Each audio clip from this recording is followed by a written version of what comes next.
بسم الله الرحمن الرحيم. النهارده نعمل كوسة بالفراخ ني في ني منها فيها من غير مسبكات، من غير أي حاجة، كل حاجة طازة فريش فيها. دي بالشكل بعد ما تستوي. طبق رز معاها بشعرية عادي خالص، وشوية كوسة اللي هما مستويين في الطاجن منه فيه. وادي الفراخ استوت كمان في قلب الطاجن.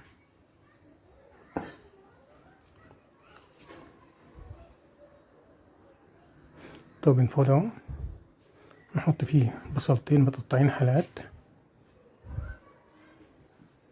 عليهم ملح وفلفل اسمر بس فقط لا غير. ادي الملح والفلفل الاسمر، معلهمش اي حاجه تانية.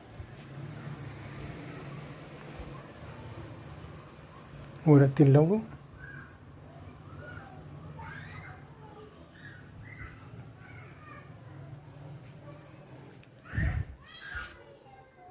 ونضرب الطماطم في الخلاط فريش عادي، عصير طماطم عادي، ونحطه على البصل بتاعنا،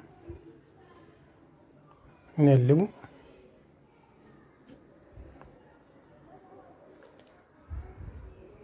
ننزل بالفراخ بتاعتنا مغسولة ومنقوعة ومتنضفة، ننزل بيها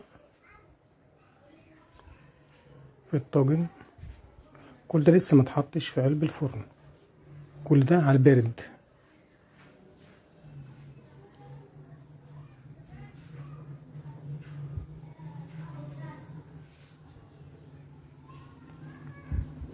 ننزل بنص كيلو كوسة متقطع حلقات، ونقلب ده كله مع بعضه.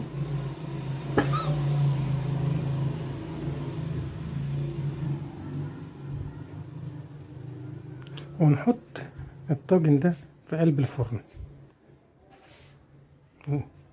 عليه معلقة سمنة بلدي. ادي شكله في الفرن، وادي شكله بعد ما طلع من الفرن، مستوي خالص، خفيف على المعدة. الصلصة بتاعته خفيفة جدا، مش تقيلة، لأنه عصير طماطم فريش. وادي الشكل مع طبق الرز بتاعنا الروعة، رز بشعرية البلدي المصري الأصيل، مع كوسة الحلقات اللي احنا شفناها في قلب الطاجن، مع قطعة فراخ فرخة بسيطة، ودي بالهنا والشفا.